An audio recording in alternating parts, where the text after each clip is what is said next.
আসসালামু আলাইকুম এভরিওয়ান। যদি তুমি থাকতে গল্পে 7 নম্বর পার্ট। তো চলো বেশি কথা না কইয়া গল্প শুরু করা যাক। রূপা ইজি চেয়ারে বসে বসে দুলছে। ওর চেহারা দেখে এখন যে কেউ বলতে পারবে মেয়েটার মনে এখন কোনো কারণে খুব আনন্দ কাজ করছে। হাস্যোজ্জ্বল চেহারা, মাঝে মাঝে মিটমিটিয়ে হাসছে। মৃদু বাতাসে ঘাড়ের কাছে চুলগুলো মুখে উড়ে এসে পড়ছে। অন্য সময় হলে বোধহয় বিরক্ত বোধ করতো, কিন্তু এখন বাতাসে উড়ে আসা মুখের উপর পড়া চুলগুলো যেন রূপার রোমাঞ্চকর মনে চপলতা বাড়িয়ে দিচ্ছে। বারান্দায় টবে লাগানো ফুলের মৃদু ঘ্রাণ রূপার নাকে লাগছে। সবকিছু এখন রূপার কাছে এখন রোমাঞ্চকর লাগছে। শায়লা বেগম দরজার সামনে দাঁড়িয়ে রূপার দিকে তাকিয়ে আছে। শায়লা বেগম একজন দক্ষ সাইকিয়াট্রিস্ট। তার বুঝতে বাকি নেই যে রূপার মনে কিছু একটা চলছে। অনেকক্ষণ দরজার সামনে দাঁড়িয়ে রূপার কাণ্ড দেখছে। কি ভেবে এত খুশি আম্মা আপনি? চারিদিকে নীরবতার মাঝে কারো কণ্ঠ শুনে ধরপড়িয়ে ওঠে রূপা। উফ আম্মু তুমি! এভাবে হঠাৎ কেউ এসে কথা বলে। শায়লা বেগম বলল, তুমি যে প্রতিদিন রান্নাঘরে গিয়ে আমায় ভয় দেখানোর ব্যর্থ চেষ্টা করিস। রূপা বলল, তুমি তো ভয় পাও না। শায়লা বেগম আগ্রহী কণ্ঠে বলল, তাই এত রোমাস রোমাস ভাব কেন তোমার মনে? প্রণয়ের কথা মনে পড়ছে বুঝি? মুহূর্তে মুখটা ফ্যাকাশে হয়ে যায় রূপার। কিছুক্ষণ ছাপের মতো ফুসে থাকে। এই বুঝি সবল দিবে? শায়লা বেগম হেসে বলে, সরি সরি মামুনি, আর বলবো না। রূপা বলল, আর বলবে না, আর বলবে না, প্রতিদিনও তো বলো। শায়লা বেগম হেসে হেসে কথা বলে রূপার রাগ কমানোর চেষ্টা করছে। কালকে আজিজ চৌধুরীর বাসায় 3 তলায় যে ফ্যামিলি ভাড়া থাকে তাদের মেয়ের বিয়ে আগেই হয়েছে ঘরোয়াভাবে, এখন আনুষ্ঠানিকভাবে হবে। মেয়েটা চট্টগ্রাম থেকে লেখাপড়া করে। রূপার সাথে তেমন ভাব নেই। মাঝে মাঝে এখানে আসলে একটু একটু কথা হয়। লোকটা অনেক বছর ধরে আজিজ চৌধুরীর বাসায় বাসা ভাড়া থাকে। সেই সুবাদে আজিজ চৌধুরীর সাথে সম্পর্ক খুব ভালোই। অনুষ্ঠান হবে কমিউনিটি সেন্টারে। মেয়েটার নাম নীরা, দেখতে বেশ সুন্দরী, লেখাপড়াও নাকি অনেক ভালো। নীরাদের বাসায় মেহমান ভরপুর। আজিজ চৌধুরী আর শায়লা বেগমও গিয়েছে সেই বাসায়। রূপাকে অনেকবার সেধেছে, কিন্তু রূপা যাবে না। রূপার এমন আচরণে নতুন করে অবাক হচ্ছে শায়লা বেগম। একা রুমে বসে বসে পায়তারা করছে রূপা। মন চাচ্ছে নীরাদের বাসায় যেতে, সবার সাথে ভাব জমাতে। কিন্তু ভাতৃতে যাওয়ার আগে সাকিব বরাবরের মতো একটা কাগজ ছুঁড়ে মেরেছে রূপাদের বারান্দায়। কাগজে লেখা ছিল, আমি না আসা পর্যন্ত বিয়ে বাড়িতে যাবে না। নীরার অনেক কাজিনরা এসেছে, তোমার দিকে অসভ্যর মতো ড্যাব ড্যাব করে তাকিয়ে থাকে। চিঠিটা পড়ে খুব হেসেছিল রূপা, কিন্তু পর মুহূর্তেই মন খারাপ হয়ে যায় বিয়ে বাড়িতে যেতে পারবে না তাই। একা রুমে থেকে থেকে রূপার মাথায় দুষ্টু বুদ্ধি চাপলো। বিল্ডিংয়ের সবাই কম বেশি বিয়ের আনন্দে ব্যস্ত। রূপা একটা ব্লেড নিয়ে ছাদে চলে গেল। প্রথমে ছাদে রোদে দেওয়া প্রতিটি শার্টের পিঠে ব্লেড দিয়ে লাভ আকৃতি করে কেটে নিল, শুধু সাকিবের শার্টটা বাদে। আর মহিলাদের জামা কেটে শার্ট করে দিল। তারপর দ্রুত ছাদ থেকে নেমে গেল রূপা। রুমে গিয়ে হেসে গড়াগড়ি খাচ্ছে। এর ভিতরে শীষ বাজানোর শব্দ শুনতে পেল রূপা। তার মানে সাকিব এসেছে। রূপাকে মাঝে মাঝে না দেখলে শীষ দিয়ে সাকিব নিজের উপস্থিতি জানান দেয়। হাসি থামিয়ে স্বাভাবিক হয়ে সাকিবের কাছে যায়। মনে মনে এখন খুব ভয় পাচ্ছে। ছাদে রোদে দেওয়া সব জামা কাপড় কেটে ফেলেছে। সাকিব জানলে খুব রাগ করবে। সাকিব বলল, নীরাদের বাসায় গিয়েছিলে একবারও? রূপা মাথা ঝাঁকিয়ে বলল, না। সাকিব বলল, তুমি কি বিয়ে বাসায় না গিয়ে চুপচাপ রুমে বসে থাকার মানুষ? রূপা সাকিবের মাথায় হাত রেখে বলল, আপনার মাথায় দিব্যি যায়নি। সাকিব বলল, হয়েছে হয়েছে, বিশ্বাস করেছি সবসময় এমন কথা শুনবে বুঝলে। তারপর কি যেন ভেবে হাসলো সাকিব, রহস্যজনক হাসি। রূপা এমন হাসির কোনো কারণ খুঁজে পেল না। সাকিবের হাসির সাথে তাল মিলিয়ে রূপা হাসছে। সাকিবের এইসব রহস্যময় হাসিতে বিরক্ত হচ্ছে রূপা। রূপা বলল, কি ভাবছেন আর হাসছেন? আজব। রূপার কথায় সাকিবের ভাবনা ছেদ হয়। আচমকা সাকিব রূপার কোমর জড়িয়ে ধরে রূপাকে একটু কাছে টেনে বলল, তুমি আমার কাঁধ অব্দি লম্বা তাই না? তুমি যখন আমায় জড়িয়ে ধরো তখন আমার হার্টবিট শুনতে পাও তাই না? রূপা কি বলবে বুঝতে পারছে না। অদ্ভুত শিহরণে শিউরে উঠল রূপা। সাকিবের কণ্ঠটা কেন জানি হঠাৎ নেশা ধরানো মনে হলো রূপার কাছে। সাকিব কখনো এভাবে কাছে টেনে নেয়নি রূপাকে। এর আগেও অনেকবার জড়িয়ে ধরেছে, কিন্তু এমন ফিলিংস আর হয়নি। রূপার নাকের ডগায় ঘাম জমেছে বিন্দু বিন্দু। লজ্জায় মিয়ে গেল রূপা। সাকিব আবেগঘন কণ্ঠে আবার বলল, তোমার ঠোঁটে চুমু খেতে তোমার তো ছোটখাটো একটা টুল লাগবে। রূপার হৃৎপিণ্ড বেয়ে যেন শীতল রক্ত স্রোত প্রবাহিত হতে লাগলো। লজ্জায় সাকিবের দিকে তাকাতে পারছে না রূপা। সাকিবের বলা কথাগুলো এভাবে ঝড় তুলছে কেন? প্রতিটা কথা ধারালো ছুরির মতো আঘাত করছে। এর আগে তো কখনো এমন হয়নি। রূপার হৃৎপিণ্ড যেন কয়েক মুহূর্তের জন্য থেমে রইল। রূপার ভারী হওয়ার নিঃশ্বাসের শব্দ চোখ বুজে অনুভব করছে সাকিব। রূপার হাত পা কাঁপতে লাগলো। হঠাৎ সাকিবকে ধাক্কা দিয়ে সরিয়ে রুম থেকে দিল তোর। সাকিব ভেবাচাকা খেয়ে তাকিয়ে রইল। ঘরের ভিতর ছিল বোধহয় এতক্ষণ। রূপার লজ্জা পাওয়া, নাকের ডগায় জমা বিন্দু বিন্দু ঘাম, জোরে জোরে নিঃশ্বাস নেওয়া, চোখ বুজে আবার মনে করার চেষ্টা করছে সাকিব। সত্যিকারের ভালোবাসা বোধহয় এমনই হয়। একটু আবেগঘন কণ্ঠে কথা বললেই দুজনের হার্টবিট বেড়ে যায়। সাকিবের ঠোঁটে চিতলে হাসি এখনো লেগে আছে। হঠাৎ সাকিব চিন্তিত হয়ে গেল। রূপা হঠাৎ করে ওভাবে চলে গেল কেন? লজ্জা পেয়েছে নাকি সাকিবকে খারাপ ভেবেছে? রুমে গিয়ে দরজা বন্ধ করে জোরে জোরে নিঃশ্বাস নিতে লাগলো রূপা। আর একটু সাকিবের বুকে ওভাবে থাকলে বোধহয় ভালো হতো। কেন চলে আসলো?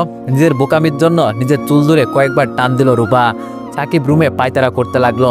না, রূপাকে এইসব কথা বলা ঠিক হয়নি। রূপা তো অত ম্যাচিউর মেয়ে না, বাচ্চা টাইপের একটা মেয়ে। ছায়লা আন্টি তো নীরাদের বাসায়। রূপার রুমে গিয়ে একটু খোঁজ নিয়ে আসলে কেমন হয়? রূপা একটা বালিশ জড়িয়ে ধরে বসে রয়েছে আর একা একা কী সব বলে যেন বালিশটাকে সাজাচ্ছে। ইন্টারেস্টিং তো। সাকিব দরজার আড়ালে দাঁড়ালো রূপার কথা শোনার জন্য। রূপা বালিশটাকে কিল ঘুষি মারতে মারতে ঠোঁট বাঁকিয়ে বলছে, তোমার ঠোঁটের আদর খেতে হলে আমার টুল লাগবে তাই না? টুল বানিয়ে দিবা একটা। এত কথা কিসের এটা নিয়ে আবার? এই বলে বালিশের উপর এমন ঘুষি মেরেছে বালিশ থেকে তুলো বের হয়ে গেছে। সাকিব হাঁ করে তাকিয়ে রইল। রূপার কথা শুনে যেন বিস্ময়ের চূড়ায় পৌঁছে গেল। তেমনি ওর পাগলামি দেখে পেট ফেটে হাসি আসছে। রূপা তুলোগুলো পুনরায় বালিশে ঢুকাতে ঢুকাতে বলল, ইস, তোমার পেটটা ফেটে গেল। পেট ফাটাবো না তো কি করবো বলো? তুমি তো ঠোঁটে চুমু খাওনি। টুল লাগলে 3টা বানাবো, তবুও লম্বা মেয়েদের দিকে তাকাবে না, বুঝলে? যদি তাকাও তাহলে কি করব জানো? এই বলে পুরো বালিশটা টেনে ছিঁড়ে ফেললো। তুলোগুলো পা দিয়ে পিষতে লাগলো। যদি লম্বা মেয়েদের দিকে তাকাও তাহলে এভাবে তোমাকে ছিঁড়ে ফেলবো। মাঝে মাঝে এভাবে দুষ্টু দুষ্টু কথা বলে আমার হার্টবিট বাড়িয়ে দিবে, বুঝলে? রূপার কথা আর পাগলামি দেখে রূপার প্রতি খুব বেশি ভালোবাসা অনুভব করছে। অন্যদিকে আর না এসে পারছে না সাকিব। এবার না এসে থাকলে দম বন্ধ হয়ে সাকিবও বালিশের মতো ফেটে যাবে। হা করে উচ্চস্বরে হেসে উঠল সাকিব। সাকিবের হাসির শব্দে যেন ঘর কাঁপছে। রূপা সাকিবের দিকে তাকিয়ে যথারীতি ভেবাচাকা খেয়ে গেল। সাকিব সব শুনে ফেলেছে। রূপা লজ্জায় ফুলের ভিতর ঢুকে যেতে ইচ্ছা করছে। রূপার লজ্জা পাওয়া হঠাৎ ক্রোধে পরিণত হলো। সাকিবের গায়ে এলোপাতারি কিলঘুষি মারতে মারতে বলল, কুত্তা, শয়তান, বিলাই অন্যের দরজায় লুকিয়ে থাকে। সাকিব কোনো মতে হাসি থামিয়ে বলল, মেরো না, বালিশের মতো ফেটে যাবো কিন্তু। রূপা কেঁদেই দিল। রূপা বলল, আপনি এত খারাপ আগে জানিনি। আমায় লজ্জা দিয়ে আপনার ভালো লাগে? সাকিব অনেক কষ্টে হাসি থামিয়ে বলল, সরি, আমার হাসা একদম ঠিক হয়নি। রূপা বলল, হাসছেন আবার বলছেন হাসা ঠিক হয়নি? সাকিব রূপার দিকে কিছুক্ষণ তাকিয়ে রইল। রূপা সাকিবের দিকে তাকালো না, মাথা নিচু করে রইল। সাকিব রূপার কানের কাছে মুখ নিয়ে বলল, লজ্জা পেতে হবে না রূপা বাবুটা। মাঝে মাঝে দুষ্টু দুষ্টু কথা বলে হার্টবিট বাড়িয়ে দিব। টুজ 4টা বানাবো। রূপা সাকিবের শার্টের কলার খামচে ধরে বলল, প্লিজ যান এখান থেকে, দেখেন না আমি লজ্জা পাচ্ছি। সাকিব আবার হেসে বলল, আচ্ছা যাচ্ছি। আজকে নীরার মেহেদি সন্ধ্যা, সারাদিন তো যেতে দেয়নি তোমায়। সন্ধ্যায় রেডি হয়ে থাকবে কিন্তু, শুধু ড্রেস পরবা, চোখে ভুলো কাজল দিবা না। আমি চাই না আর কোনো ছেলে তোমার চোখ দেখে ধ্বংস হোক। এই বলে চলে গেল সাকিব। আর রূপা অদ্ভুত ধরনের লজ্জার ভালো লাগায় মিলে গেল। বিড়বিড় করে বলল, যেতে বলেছি বলেই কি যেতে হবে নাকি? আর একটু থাকলে কি হতো? দেখ। রুমে গিয়ে রূপার কথা ভাবছে আর হাসছে সাকিব। অদ্ভুত এক ভালোবাসা বয়ে যাচ্ছে সাকিবের মন জুড়ে। আবার নতুন করে মুগ্ধ হলো রূপার প্রতি। যেই মেয়েটাকে একসময় সবচেয়ে বিরক্ত লাগতো, আর সেই মেয়েই সাকিবের ভালোবাসা, ভালো লাগা, মুগ্ধতার কারণ। মানুষের মন এত পরিবর্তনশীল কেন? রূপা এমন একটা মেয়ে যাকে ভালো না বেশি উপায় নেই। এই স্মৃতিগুলোকে সাকিবের বাঁধিয়ে রাখতে ইচ্ছা করে, সময়টাকে থামিয়ে রাখতে ইচ্ছা করে। এত পাগলামি কিভাবে করে রূপা? এইসব ভাবতে ভাবতে গভীর ঘুমে তলিয়ে যায় সাকিব। সাকিবের ঘুম ভাঙে ছাদ থেকে চেঁচামেচির শব্দ শুনে। হঠাৎ ঘুম ভাঙার কারণে কিছুই ঠাউরাতে পারছে না সাকিব। কয়েক মিনিট বসে বসে ঝিমাতে থাকে সাকিব। তারপর হঠাৎ সাকিবের মনে হলো ছাদে সবাই চেঁচামেচি করছে কেন। সাকিব দ্রুত ছাদে যায়। জামা কাপড় ব্লেড দিয়ে কাটার অভিযোগ। রূপা সবার সাথে দাঁড়িয়ে আছে। সাকিবকে দেখে ঘাবড়ে যায় রূপা। আর কেউ না বুঝলেও সাকিব ঠিকই বোঝা যাবে। সাকিব চোখ বড় বড় করে রূপার দিকে তাকাচ্ছে। রূপা মাথা নিচু করে দাঁড়িয়ে আছে। সাকিব নিজের শার্টটা হাতে নিয়ে দেখলো ও শার্টটা কাটেনি। মনে মনে হাসছে সাকিব। পাশের ফ্ল্যাটের এক ভাবি সাকিবকে জিজ্ঞেস করলো, তোমার শার্টটাও কি একই অবস্থা? সবার শার্ট কাটা, সেখানে যদি সাকিবের শার্টটা না কাটা হয় ব্যাপারটা সন্দেহজনক। সাকিব থমথম খেয়ে বলল, জি আমার শার্টটাও একই অবস্থা। সবাই সবার শার্ট আর ড্রেস কত টাকায় কেনা তা বলছে আর আফসোস করছে।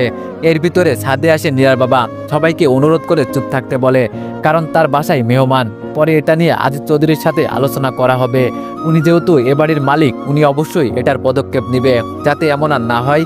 সবাই তার কথা মতো চুপ করে ছাদ থেকে চলে গেল। সবাই সবার মতো করে যে এই কাজ করলো তাকে গালি দিতে লাগলো। সবাই চলে যাওয়ার পর ছাদে রূপা আর সাকিব দাঁড়ানো। সাকিব তীক্ষ্ণ দৃষ্টিতে তাকিয়ে আছে রূপার দিকে। সাকিব কিছু বলার আগেই রূপা কেঁদে দিল। রূপা বলল, আর এমন করবো না, রাগ দিবেন না প্লিজ। কেউ যদি রাগ দেওয়ার আগেই কেঁদে দেয় তাকে আর কি বলা যায়? সাকিব কিছুক্ষণ চুপ থেকে বলল, তোমায় যে এভাবে গালি দিছে এইসব শুনতে কি আমার ভালো লেগেছে বলো? রূপার কান্না আরো বেড়ে গেল। সাকিবের রূপার দুপুরের কাণ্ডর কথা মনে পড়ে রূপার প্রতি রাগ উবে গেল। রূপার চোখের পানি মুছে দিয়ে বলল, কাঁদে না রূপা বাবুটা। সাহেল আন্টি এইসব জিজ্ঞেস করলে বলবা তুমি এইসব জানোই না, তুমি রুম থেকে বের হওনি সারাদিন। রূপা মাথা জাগিয়ে বলল, আচ্ছা। সাকিব রূপার মাথায় হাত বুলিয়ে দিয়ে বলল, যাও যাও, সন্ধ্যা হয়ে গেছে, রেডি হয়ে নাও, নীরাদের বাসায় যাবো তো। রূপা হালকা গাঢ় সবুজ কালারের সিল্কের জামা আর হালকা গোলাপি কালারের সেলোয়ার আর ওড়না পরেছে। সাকিবের দেওয়া চুড়ি থেকে এক মুঠো সবুজ কালারের চুড়ি হাতে পড়লো। তারপর আয়নার সামনে দাঁড়িয়ে যত্ন করে চোখে গাঢ় করে কাজল দিল। পরক্ষণে মনে পড়লো সাকিব কাজল দিতে নিষেধ করেছে, সাথে সাথে কাজল মুছে ফেললো। রূপাকে বেশ পরিপাটিভাবে সাজতে দেখে সাহেলা বেগম জিজ্ঞেস করে, কোথায় যাবি তুই এখন? রূপা হাতে চিরুনি নিয়ে চুল আঁচড়াচ্ছে।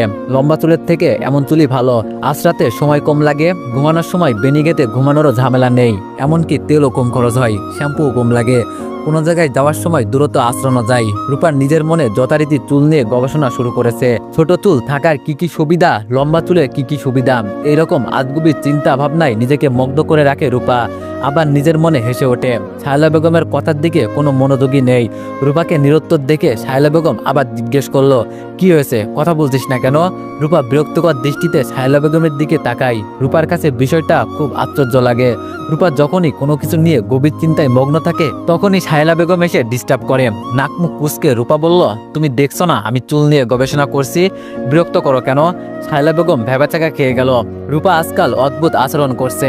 সাহেলা বেগম বলল, কিসের গবেষণা করিস তুই? তুই তো ড্রেসিং টেবিলের সামনে দাঁড়িয়ে তোর চেহারা দেখিস। রূপা বলল, গবেষণা কি মানুষ চেঁচিয়ে করে নাকি? আমি তো মনে মনে ছোট চুলের সুবিধা নিয়ে গবেষণা করছিলাম। রূপার এসব কথার প্রতি উত্তরে কিছু বলে না সাহেলা বেগম। রূপার পা থেকে মাথা পর্যন্ত খুঁটিয়ে দেখে সাহেলা বেগম বলল, নীরাদের বাসায় যাবি নাকি? রূপা বলল, সাহেলা বেগম বলল, সারাদিন আমি সাধলাম, তখন তো গেলি না। রূপা বলল, তখন ভালো লাগেনি তাই যাইনি, এখন ভালো লাগছে তাই যাচ্ছি। এই কথা বলে রুম থেকে বেরিয়ে গেল রূপা। সাহেলা বেগম আজকাল রূপার মতিগতি বুঝতে পারছে না। রূপা আগের মতো ভাঙচুর করে না, কোনো ধরনের পাগলামি করে না। রূপা এখন স্বাভাবিক, প্রায় নিজেকে কিছুটা হলেও সার্থক মনে হচ্ছে সাহেলা বেগমের। রূপা নীরাদের বাসায় যাওয়ার উদ্দেশ্যে পা বাড়ালো। সাকিবের তো এই সিঁড়িতেই থাকার কথা ছিল। আশেপাশে চোখ বুলিয়ে সাকিবকে দেখতে পেল না। সাকিব কি ওকে রেখে চলে গেছে? এর ভিতর রূপা পিছনে তাকিয়ে দেখলো পাঞ্জাবির হাতা ফোল্ড করতে করতে সিঁড়ির দিকে আসছে সাকিব। হাতে গড়ি, চুলগুলো স্পাইক করা, সব মিলিয়ে এক সুদর্শন পুরুষ। রূপা চোখ বড় বড় করে সাকিবের দিকে তাকিয়ে আছে। সাকিব অবাক হয়ে দেখছে রূপার চাউনিতে সেরকম ভাব নেই, কোনো কারণে রেগে আছে রূপা, তাই ওইভাবে তাকিয়ে আছে। সাকিব বলল, একটু দেরি করে ফেলেছি তাই না, সরি সরি। রূপা কোনো উত্তর দিল না, চুপ মেরে রইল। কিছুক্ষণ পর রাগের সাথে চাপা কণ্ঠে রূপা বলল, আমি একটু কাজল দিতে পারবো না? আর নিজে হিরো সেজে এসেছে, আপনার দিকে মেয়েরা ড্যাব ড্যাব করে তাকিয়ে থাকবে, এটা আমার ভালো লাগবে তাই না? যান রুমে যান, এইসব চেঞ্জ করে টিয়া কালারের একটা লুঙ্গি পরবেন আর হলুদ কালারের ফতোয়া পরবেন, নয়তো আমি যাব না। রূপার কথা শুনে হা করে তাকিয়ে রইল সাকিব। সাকিব বলল, কি বললা? লুঙ্গি পরে কেউ বিয়ে বাড়িতে যায়, তাও আবার টিয়া কালারের লুঙ্গি, হলুদ কালারের ফতোয়া? আরে ওইসব তো আমি জীবনেও পড়িনি, আমি কি জোকার? সাকিবের কোনো রকমের যুক্তি মানতে নারাজ রূপা। শেষ পর্যন্ত সিদ্ধান্ত হলো পুরনো শার্ট প্যান্ট পরে যেতে হবে। রূপা মনে মনে খুব মজা পাচ্ছে, সারাদিন বিয়ে বাড়ি যেতে না দেওয়ার প্রতিশোধটা নিতে পেরেছে অবশেষে। সাকিব রুমে গিয়ে চেঞ্জ করে এসে বলল, এবার খুশি? রূপা হাসি চাপিয়ে বলল, খুব। সাকিব হতাশ ভঙ্গিতে রূপার দিকে তাকিয়ে বলল, এই রূপা তুমি এত ডেঞ্জারাস কেন? রূপা ঠোঁট বাঁকিয়ে বলল, নিজে আমার থেকে এক কাটি সরেস। রূপা গিয়ে নীরার পাশে বসলো। সাকিব আশেপাশে ঘুরঘুর করছে। মানুষের সাথে ভাব জমাতে রূপার খুব বেশি সময় লাগে না। নীরা আর ওর সব কাজিনদের সাথে আড্ডা জুড়ে দিল। সাকিব রূপাকে দেখে অবাক হয়ে যাচ্ছে, এইটুকু সময়ের মধ্যে মানুষের সাথে এত মিশা যায় কিভাবে? রূপা এমনভাবে আড্ডা দিচ্ছে মনে হচ্ছে সবাই ওর কত চেনা। সাকিব একা একা বোর হচ্ছে, কারোর সাথে সহজে মিশতে পারে না সাকিব। সাকিবকে একা বসে থাকতে দেখে আশেপাশে থাকা তরুণীর দল খোঁচা মেরে কথা বলছে। ওইসবে কান দিচ্ছে না সাকিব, মোবাইলের দিকে তাকিয়ে আছে নিজের মনে। রূপার উপর রাগ হচ্ছে সাকিবের। আড্ডা দিতে দিতে সাকিবের কথা বোধহয় ভুলেই গেছে। এত বিখালি হলে চলে? রূপা নীরাকে একটার পর একটা প্রশ্ন করেই যাচ্ছে। রূপার কথাগুলো নীরার কাছে খুব ভালো লাগলো। রূপার সব প্রশ্নের সুন্দর করে উত্তর দিচ্ছে নীরা। রূপা বলল, নীরা আপু, তোমার মতো আমার যদি আজ বিয়ে হতো তাহলে আমি লজ্জায় কারোর সাথে কথাই বলতাম না। নীরা বলল, আমার বিয়ে আরো 1 বছর আগে হয়েছে, লজ্জা কেটে গেছে বুঝলে। রূপা বিস্মিত হয়ে বলল, বলো কি, তো আবার বিয়ে করছো কেন? নীরা প্রশ্নের উত্তর দেওয়ার আগেই সায়লা বেগম ডাক দেয় রূপাকে। রূপা বরাবরের মতো বিরক্ত হয়ে সায়লা বেগমের কথা শুনতে যায়। রূপা চলে যাওয়ার পরই নীরার খালাতো বোন অন্তরা নীরাকে জিজ্ঞেস করে, এতক্ষণ যেই মেয়েটা চলে গেল ওই মেয়েটা কি এই বাসায় থাকে? অন্তরার প্রশ্নের উত্তরে নীরা বলে, কেন চিনিস নাকি? মেয়েটাকে খুব ভালো লাগে আমার কাছে, অনেক সুন্দর করে কথা বলে, কেমন কেমন পিচ্চি পিচ্চি টাইপ। নীরার কথা শুনে উচ্চস্বরে হেসে দিল অন্তরা। অন্তরার অকারণে হাসিতে বিরক্ত হলো নীরা। নীরা বলল, অযথা হাসছিস কেন? অন্তরা হাসি থামিয়ে বলল, ওই মেয়েকে দেখতে পিচ্ছি, আসলে পিচ্ছি না, তোরার আমার এক ব্যাচ সিনিয়র। নীরা ভ্যাবাচাকা খেয়ে গেল। নীরা বলল, বলিস কি? আমি তো ভাবছি হাই স্কুলের গণ্ডি পার করতে পারিনি এখনো।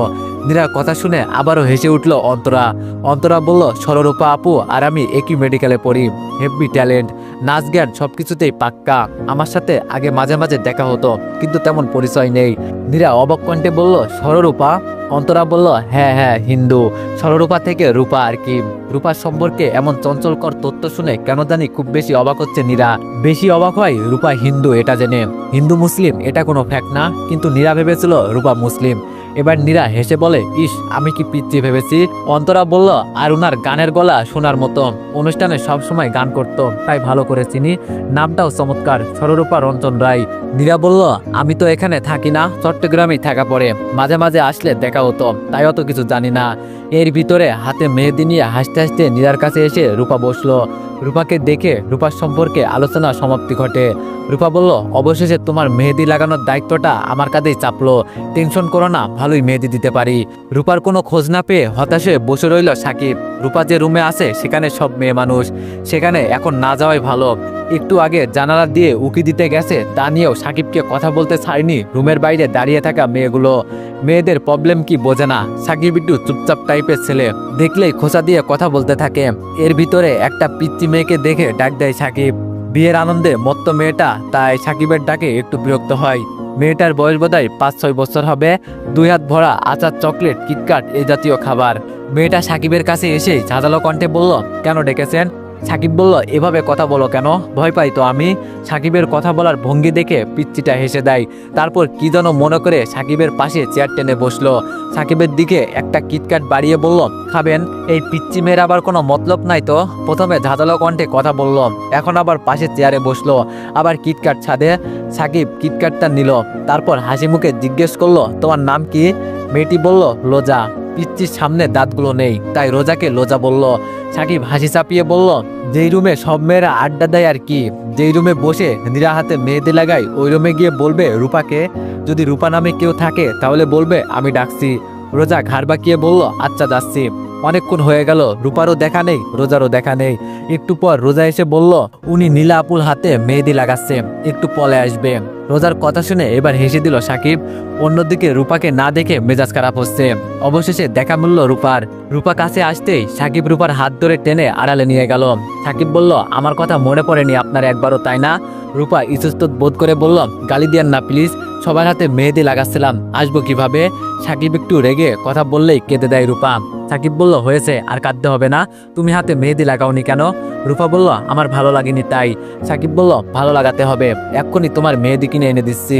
রূপা বলল, ওখানে মেহেদি আছে তো?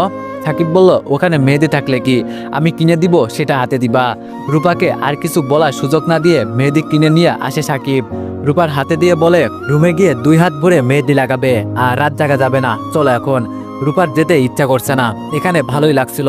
সাকিবের কথা না মেনে উপায় নেই। সাকিব বলল, তুমি যে এত স্কিল মেহেদি ডিজাইনার আগে জানা ছিল না তো? হেসে দেয় রূপা। রাতে হাতে মেহেদি লাগিয়ে ঘুমিয়ে যায় রূপা। সকালে ঘুম থেকে উঠে চোখ ছানাবড়া হয়ে যায় রূপার। পুরো হাত লেপ্টে আছে মেহেদিতে, এমনকি বিছানার চাদরও। রাতে মেহেদি হাতে লাগিয়ে শুকানোর অপেক্ষা করতে করতে ঘুমিয়ে গেছে রূপা। রূপার এই সাত সকাল বেলায় চেঁচামেচি শুনে দৌড়ে আসলো সায়লা বেগম। সায়লা বেগম বলল, কি হয়েছে, কি হয়েছে, চেঁচাচ্ছিস কেন? কি আবার অঘটন ঘটালি? রূপা বলল, দেখো আম্মু, হাতের অবস্থা দেখো, আজ আমি বিয়ের অনুষ্ঠানে যাব কিভাবে? চাদর বালিশ সব নষ্ট হয়েছে। সায়লা বেগম কিছুক্ষণ তাকিয়ে থেকে বলল, বিছানার চাদর আর বালিশ নিয়ে তোর চিন্তা করতে হবে না। রাতে হাত ধুয়ে ঘুমাসনি কেন? রূপা মিনমিন করে বলল, ঘুমিয়ে পড়েছিলাম। সায়লা বেগম বলল, ফুল হাতার ড্রেস পরিস, দেখা যাবে না। রূপা মন খারাপ করে বসে থাকে। সাকিব কত আগ্রহ করে মেহেদি এনে দিয়েছে, বলেছে সকালে এসে দেখবে কেমন হয়েছে। এখন তো দেখানোর মতো অবস্থা নেই। সাকিব আরও বলেছে মেহেদি শুকানোর পর হাত দিয়ে ঘুমাতে। এক গাদা কথা শুনতে হবে আজ আবার। সাকিব ছাদে অনেকক্ষণ ধরে দাঁড়িয়ে আছে। রূপা আসছে না কেন?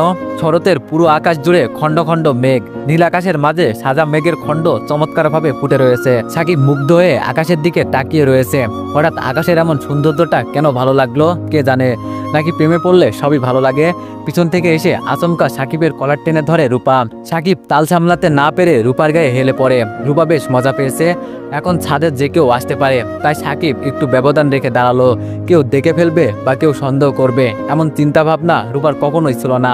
এইসব চিন্তা ভাবনা রূপার মনে কখনো উকি দেয় না বোধহয়। রূপা বলল, আমি কতক্ষণ ধরে এসে দাঁড়িয়ে রয়েছি, অথচ নিজে মগ্ন হয়ে আকাশ দেখছে। আকাশটা কি আমার থেকেও সুন্দর? সাকিব হেসে ফেলে। সাকিব বলল, পৃথিবীতে তোমার থেকে সুন্দর কিছুই নেই। রূপা বলল, খুব ঢং শিখেছেন দেখছি। হঠাৎ একটা কথা সাকিবের মাথায় নাড়া দেয়। রূপার মুখে সবসময় আপনি শুনতে অভ্যস্ত সাকিব, কখনো তুমি বলেনি। ব্যাপারটা খুব অদ্ভুত। রূপা বলল, কি হলো, আবার কি চিন্তা করছেন? সাকিব বলল, তুমি আমায় আপনি করে বলে তুমি বলতে পারো না। রূপা নাক মুখ কুঁচকে বলে, তুমি ভালো লাগে না, আপনি ভালো লাগে। আপনি করে বললে প্রেম প্রেম পাই। সাকিব একটু ভেবে দেখলো রূপা আসলেই খারাপ বলেনি। রূপার মুখে আপনি বলে বলাটাই বোধহয় বেশি ভালো লাগে। আর ওদের প্রেম তো ইউনিক, অদ্ভুত রকমের, আর পাঁচটা প্রেমের মতো না। তাই আপনি বলাটাই শ্রেয়। ভাবনার চিন্তা অবসান ঘটিয়ে সাকিব বলল, সারা জীবন আপনি করেই বলো, বুঝলে রূপা বাবুটা? আচ্ছা আচ্ছা। হাতে মেহেদি দাওনি রাতে? ইস, শরতের আকাশ দেখে দেখে সবই ভুলে গেছি। রূপাও এই প্রসঙ্গটা ভুলে খুব স্বস্তিতে ছিল। রূপা হাত দুটো পিছনে লুকিয়ে ফেলে। তো এভরিওয়ান, নেক্সট পার্টের জন্য অপেক্ষা করো। ধন্যবাদ।